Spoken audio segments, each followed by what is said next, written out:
ಭಾರತೀಯ ಸಂಸ್ಕೃತಿಯಲ್ಲಿ ವಿವಾಹ ಎನ್ನುವ ಶಬ್ದಕ್ಕೆ ವಿಶೇಷವಾದ ಗೌರವ ಆದರ ಇದೆ. ನಮ್ಮ ದೇಶದಲ್ಲಿ ಮದುವೆ ಒಬ್ಬ ವ್ಯಕ್ತಿಯ ಜೀವನದ ಬಹುಮುಖ್ಯ ಘಟ್ಟ ಎಂದೇ ಭ್ರಮಿಸಲಾಗುತ್ತದೆ.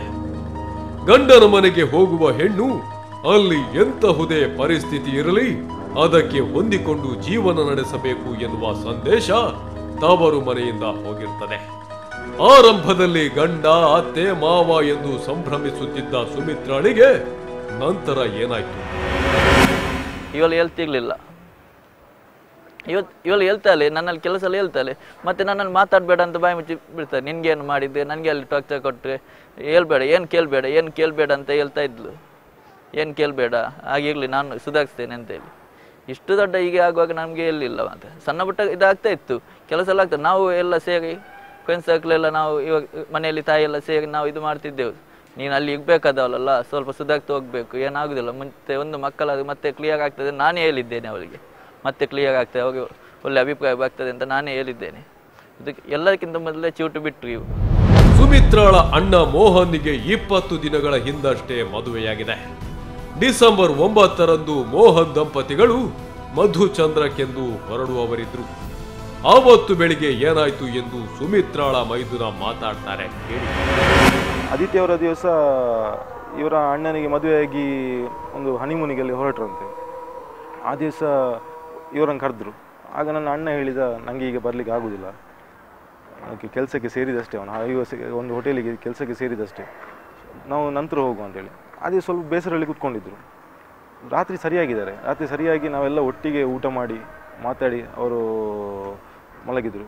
ಬೆಳಿಗ್ಗೆ 9 ಗಂಟೆಗೆ ನಾನು ಮತ್ತು ಅತ್ತಿಗೆ ಒಟ್ಟಿಗೆ ಹೋಗಿ ಆಫೀಸಿಗೆ ಹೋಗಿ ಆಫೀಸ್ ಓಪನ್ ಮಾಡಿದ್ದು. ನಾನು ನಮ್ಮ ಸೆಕ್ಯೂರಿಟಿ ಇದ್ದಾರೆ, ಅವರು ಶಟರೆಲ್ಲ ಓಪನ್ ಮಾಡಿ ಇಟ್ಟಿದ್ದಾರೆ. ಅವರದ್ದು ಕೀ ತಗೊಂಡು ಅತ್ತಿಗೆ ದೀಪ ಎಲ್ಲ ಇಟ್ಟು ಒಂದು 2 ಕಸ್ಟಮರ್ ಎಲ್ಲ ಬಂದಿದ್ದರು. ಅವರ ಹತ್ರ ಎಲ್ಲ ಮಾತಾಡಿ ಮತ್ತು ನನ್ನ ಹತ್ರ ಹೇಳಿದರು, ನಾಳ್ದು ಅಣ್ಣನವ್ರು ಹೋಗ್ತಾರಲ್ಲ, ನಾನೊಂದು ಹೋಗಿ ಅವರ ಒಂದು ದಿವಸ ಇದ್ದು ಬರ್ತೇನೆ ಅಂತೇಳಿ. ಯಾವಾಗಲೂ ಹೋಗಿ ಒಂದು ದಿವಸ ಕೂತ್ಕೊಂಡೆಲ್ಲ ಬರ್ತಾರೆ. ಅದೇ ರೀತಿ ಹೋಗಿದ್ದಾರೆ. ಹೋಗಿ ಸೋಮವಾರ ದಿವಸ ರಾತ್ರಿ ಇವರ ಮನೆಯಿಂದ 3 ಗಂಟೆಗೆ ಫೋನ್ ಬಂತು, ಹೀಗೆ ಮಾಡಿದ್ದಾರೆ ಅಂತೇಳಿ. ನಾವೆಲ್ಲ ಆಸ್ಪತ್ರೆಗೆ ಹೋಗಿದ್ದೇವೆ. ಆಸ್ಪತ್ರೆಗೆ ಹೋಗುವಾಗ ನಾವೆಲ್ಲ ನೋಡಿದ್ದೇವೆ, ನಾನು, ತಂದೆ, ತಾಯಿ, ಅಣ್ಣ ಎಲ್ಲ ಆಸ್ಪತ್ರೆಗೆ ಹೋಗಿದ್ದೇವೆ. 3 ಗಂಟೆ ರಾತ್ರಿ ಹೋಗಿ ಬೆಳಿಗ್ಗೆ 4:30 ತನಕ.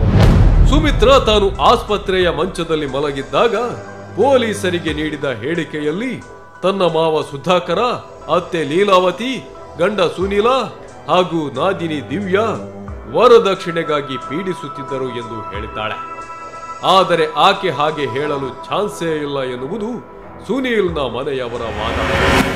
ವರದಕ್ಷಿಣೆ ಕಿರುಕುಳ ಕೊಟ್ಟಿದ್ದಿದ್ರೆ ಇವರಿಗೆ ನಮ್ಮ ಮನೆಯಲ್ಲಿ ಏನಾದ್ರು ಮಾಡ್ಬೋದಿತ್ತಲ್ಲ, ಯಾಕೆ ಮಾಡಲಿಲ್ಲ ಇವರು ಅವರ ಮನೆಗೆ ಹೋಗಿ ಯಾಕೆ ಮಾಡೋದು?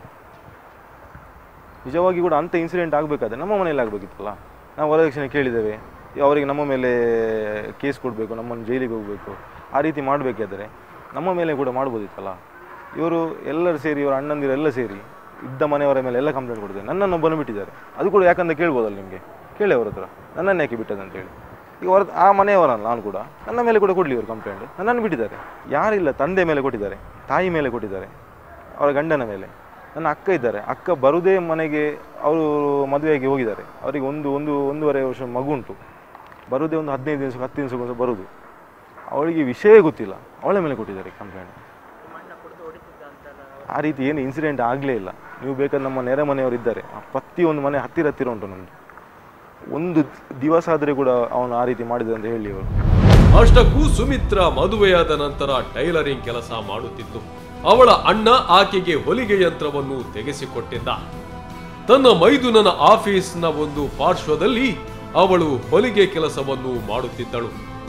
ಆದರೆ ಸುಮಿತ್ರಾಳ ಮನೆಯವರ ಪ್ರಕಾರ ಆಕೆಯ ಗಂಡನ ಕುಡಿತ ಮಿತಿ ಮೀರಿತ್ತು. ಅತ್ತೆ ಮತ್ತು ಮಾವ ಆದಿತ್ಯವಾಗ ಶನಿವಾಗ ಸಂಜೆ ಇವಾಗ ನಾದಿನಿ ಮತ್ತು ನಾದಿನಿಯ ಗಂಡ ಬರ್ತಾರೆ. ಶನಿವಾಗ ಸಂಜೆ ಬಂದು ಇವಾಗ ಮನೆಯಲ್ಲಿ ಪಾರ್ಟಿ ಮಾಡು. ನಾದಿನಿ ಅವತ್ತು ಆದದ್ದೇ ಕೆಲಸ, ಇದು ಆದಿತ್ಯವಾಗ ಬೆಳಿಗ್ಗೆ ಎದ್ದು ಕೆಲಸ. ಶನಿವಾಗ ಬೆಳಿಗ್ಗೆಯಿಂದ ಆದಿತ್ಯವಾಗ ಬೆಳಿಗ್ಗೆ ಸಂಜೆ ತನಕ ಆಗಿದೆ ಕೆಲಸ. ಇವಾಗ ಅವಾಗ ಬಂದ ಮೇಲೆ ಅವಳು ಕೂಡ ಸೇರಿ ಇವಳಿಗೆ ಟಾರ್ಚರ್ ಕೊಟ್ಟಿದ್ದಾರೆ ಬೇಕಾದಷ್ಟು, ನಾದಿನಿ ದಿವ್ಯಾ ಅಂತೇಳಿ. ಈಗ ಅವಳು ಎಲ್ಲಿ ಯಾರ ಕಣ್ಣಿಗೆ ಸಿಗುವುದಿಲ್ಲ, ಹಾಗೆ ಮಿಸ್ ಆಗಿದ್ದಾಳೆ. ಇವಾಗ ಅತ್ತೆ ಬೇಕಾದಷ್ಟು ಇವಾಗ ಇಬ್ಬರು ಸೇರಿ ಬೇಕಾದ್ರೆ ಇವಳಿಗೆ ಬೈಯೋದು, ಮಾನಸಿಕ ಚಿತ್ರಹಿಂಸೆ ಕೊಡೋದು, ಬೈಯೋದು. ಗಂಡ ಇವನು ಎಲ್ಲಿ ಇರ್ತಾನೆ, ಫ್ರೆಂಡ್ಸ್ ಸರ್ಕಲ್ ತಿರುಗ್ತಾನೆ. ಸಂಜೆ ಗಂಡನಲ್ಲಿದ್ದು ಗಂಡ ಹೇಳೋದು. ನಾವು ಕೂಡ ಇಷ್ಟೊಳಗೆ ಅವಳನ್ನು ಬೈಲಿಲ್ಲ, ಇವಳು ನಾಯಿ ಲಕ್ಕೆ ನಾಯಿ ಪೋ ಇಲ್ಲ ಪಿದಾಡು ಅಂತ ಹೇಳಿದ್ದಾರೆ. ಇವರು ನಮ್ಮ ಮೇಲೆ ನಾವು ವರದಕ್ಷಿಣೆ ಕೇಳಿದೆವು ಅಂತ ಹೇಳಿ ಸಾಬೀತು ಮಾಡಿ ತೋರಿಸ್ಲಿ. ಇವರು ಒಬ್ಬರಾದ್ರೆ ಹೇಳಿ, ಅವರು ನಾವು ಪ್ರೂಫ್ ಮಾಡಿದ್ದು ಒಳ್ಳೆ. ಇವರು ಹೇಗೆ ಕಂಪ್ಲೇಂಟ್ ಕೊಟ್ಟರು ನಮ್ಮ ಮನೆಯವರ ಮೇಲೆ, ಎಲ್ಲರ ಮೇಲೆ? ಕೆಲಸ ನಮ್ಮ ಅಣ್ಣ 5 ವರ್ಷ ಫಾರಿನಲ್ಲಿದ್ದ. ಫಾರಿನಿಂದ ಬಂದು 1 ವರ್ಷ ಆದಮೇಲೆ ಅವನಿಗೆ ಮದುವೆ ಮಾಡಿದ್ದೇವೆ. ಮದುವೆ ಮಾಡುವಾಗ ಇವರಿಗೆ ಗೊತ್ತುಂಟು, ಅವನು ಅದಕ್ಕಿಂತ ಮುಂಚೆ ಅಶೋಕ್ ಲೈಲ್ಯಾಂಡ್ ಫೈನಾನ್ಸಲ್ಲಿ ರಿಕವರಿ ಸೀಸಿಂಗ್ ಎಲ್ಲ ಮಾಡ್ತಿದ್ದ. ಆದರೆ ಡ್ರೈವರ್ ಆಗಿದ್ದ ಆ ಬ್ಯಾಂಕಲ್ಲಿ, ಮ್ಯಾನೇಜರ್ ಜೀಪಲ್ಲಿ. ಇವನು ಕೂಡ ಡ್ರೈವರ್ ಆಗಿ ಕೂಡ ಅದರೊಟ್ಟಿಗೆ ಈ ಸೀಸಿಂಗ್ ಮಾಡ್ತಿದ್ದ. ನಂತರ ಫಾರಿನಿಂದ ಬಂದ ಮೇಲೆ ಕೂಡ ಅದೇ ಬ್ಯಾಂಕಿದ್ದು ರಿಕವರಿ ಮಾಡ್ತಿದ್ದ. ನಂತರ ಒಂದು 15 ದಿನದಕ್ಕಿಂತ ಒಂದು ತಿಂಗಳ ಮುಂಚೆ ಅವನಿಗೆ ಒಂದು 10 ಅವರ ಹೋಟೆಲಲ್ಲಿ ಕೆಲಸ ಸಿಕ್ಕಿತ್ತು. ಅದಕ್ಕೆ ಹೋಗ್ತಿದ್ದ. ಸರಿ ಇದ್ರು. ಅಂಥ ಇನ್ಸಿಡೆಂಟ್ ನಮ್ಮ ಮನೆಯಲ್ಲಿ ಆಗಲೇ ಇಲ್ಲ. ಇವರು ಸುಮ್ಮನೆ ನಮ್ಮ ಮೇಲೆ ಆರೋಪ ಆಗ್ತಿದ್ದಾರೆ. ಸಾಮಾನ್ಯವಾಗಿ ಇಂತಹ ಸಂದರ್ಭಗಳಲ್ಲಿ ಹುಡುಗಿಯ ಮನೆಯವರು ಹುಡುಗನ ಮನೆಯವರೊಂದಿಗೆ ರಾಜಿ ಪಂಚಾಯಿತಿಗೆ ನಡೆಸುತ್ತಾರೆ. ಎರಡೂ ಕಡೆಯಿಂದ ಹೊಂದಿಕೊಂಡು ಹೋಗುವ ಮಾತಾಗುತ್ತದೆ. ಈ ಪ್ರಕರಣದಲ್ಲಿ ಕೂಡ 3 ಬಾರಿ ರಾಜಿ ಪಂಚಾಯಿತಿಗೆ ಆಗಿದೆ ಎನ್ನುವುದು ಸುಮಿತ್ರಾಳ ಅಣ್ಣನ ಮಾತು. ಆದರೆ ಇಂತಹ ರಾಜಿ ಪಂಚಾಯಿತಿಗಳು ಆಗಿವೆ ಎನ್ನುವುದು ತಮಗೆ ಗೊತ್ತೇ ಇರಲಿಲ್ಲ ಎನ್ನುತ್ತಾರೆ ಸುನೀಲ್ನ ಗೆಳೆಯ ಹಾಗೂ ಭಜರಂಗ ದಳದ ಮುಖಂಡ ಶರಣ್ ಪಂಪೆ. ಮೊದಲನೇದಾಗಿ ಇವತ್ತೇನು ಘಟನೆ ನಡೆದಿದೆ, ಇದಕ್ಕೆ ನಾನು ವಿಷಾದ ವ್ಯಕ್ತಪಡಿಸ್ತಿದ್ದೇನೆ. ಯಾಕೆಂದರೆ ಇದು ಆಗಬಾರ್ದಿತ್ತು. ಈ ಘಟನೆ ಆಗಿದೆ. ನಾನು ವೈಯಕ್ತಿಕವಾಗಿ ನನ್ನ ಮತ್ತು ಭಜರಂಗ ದಳ ಸಂಘಟನೆ ಪರವಾಗಿ ಈ ಘಟನೆಗೆ ವಿಷಾದ ವ್ಯಕ್ತಪಡಿಸ್ತಿದ್ದು. ಎರಡನೇದಾಗಿ ಇವತ್ತು ಏನು ಮಾಧ್ಯಮದಲ್ಲೆಲ್ಲ ಬರ್ತಾ ಇದೆ, ಅವನು ಭಜರಂಗ ದಳದ ಕಾರ್ಯಕರ್ತ ಅಂತೇಳಿ. ನಾನು ಸ್ಪಷ್ಟವಾಗಿ ಹೇಳಲಿಕ್ಕೆ ಇಚ್ಛೆ ಪಡ್ತೇನೆ, ಭಜರಂಗ ದಳದ ಕಾರ್ಯಕರ್ತ ಅಲ್ಲ. ನನ್ನದಂತೂ ಸ್ನೇಹಿತ, ನಮ್ಮ ಮನೆಯ ಹತ್ತಿರ ಆದ ಕಾರಣ ಯಾವುದೇ ಕಾರ್ಯಕ್ರಮಕ್ಕೆ ನಾನು ಹೋಗ್ತಿದ್ದೆ, ಅವರು ಬರ್ತಿದ್ರು ಕಾರ್ಯಕ್ರಮಕ್ಕೆ. ಒಂದು ತಮ್ಮ ನಮ್ಮ ಭಜರಂಗ ದಳದ ಒಬ್ಬ ಜವಾಬ್ದಾರಿ ಇದ್ದಂಥ ಒಬ್ಬ ಕಾರ್ಯಕರ್ತ. ಇವತ್ತು ಅವರ ಮನೆಯಲ್ಲಿ ಏನು ಘಟನೆ ನಡೆದಿದೆ ಅದರ ಬಗ್ಗೆ ಸ್ವಲ್ಪ ಸಹ ನಮಗೆ ಮಾಹಿತಿ ಇಲ್ಲ. ನಾನು ಮನೆಯವ್ರ ಹತ್ರ ಕೂಡ ನಾನು ಹೇಳಿದ್ದೆ. ಅವರ ಅಣ್ಣ ನನಗೆ ಫೋನಲ್ಲಿ ಮಾತಾಡುವಾಗ ಹೇಳಿದರು, ಇದಕ್ಕಿಂತ 3 ಸಲ ಮನೆಯಲ್ಲಿ ಏನೋ ಬೇರೆ ರೀತಿಯಲ್ಲಿ ಸಮಸ್ಯೆ ಆಗಿದೆ. ನಾನು ತಕ್ಷಣ ಹೇಳಿದೆ, ನೀವು ನಮ್ಮ ಹತ್ರ ಬಂದು ಹೇಳ್ಬೋದಿತ್ತು, ನಾವು ಅದನ್ನು ಸರಿ ಮಾಡ್ತಿದ್ದೆವು. ಆದರೆ ಅವರು ನಮ್ಮನ್ನು ಸಂಪರ್ಕ ಮಾಡೋದಾಗಲಿ ನಮ್ಮ ಹತ್ರ ಹೇಳುವುದು ಯಾವುದು ಪ್ರಯತ್ನವನ್ನು ಮಾಡಲಿಲ್ಲ. ಹಾಗೆ ಇವಾಗ ಸುನೀಲ್ ಕೂಡ ನಮ್ಮ ಹತ್ರ ಕೂಡ ಏನು ಹೇಳಿಲ್ಲ. ಹಾಗಾಗಿ ಆ ಮನೆಯಲ್ಲಿ ಏನು ಸತ್ಯತೆ ನಡೆದಿದೆ ಅದು ನಮಗೆ ಏನು ಗೊತ್ತಿಲ್ಲ, ಏನು ಘಟನೆ ನಡೆದಿದೆ ಅಂತೇಳಿ. ಆದರೆ ಯಾವುದೇ ಒಂದು ಚಿಕ್ಕ ಕಾರಣಕ್ಕೋಸ್ಕರ ಈ ಘಟನೆ ನಡೆದಿದೆ ಅಂತೇಳಿ ನಮಗೊಂದಷ್ಟು ಬೇಸರ ಇದಾಗ್ತಿದೆ. ಯಾವುದಕ್ಕೂ ಆತ್ಮಹತ್ಯೆಯೇ ಅಂತಿಮ ಉತ್ತರ ಅಲ್ಲ.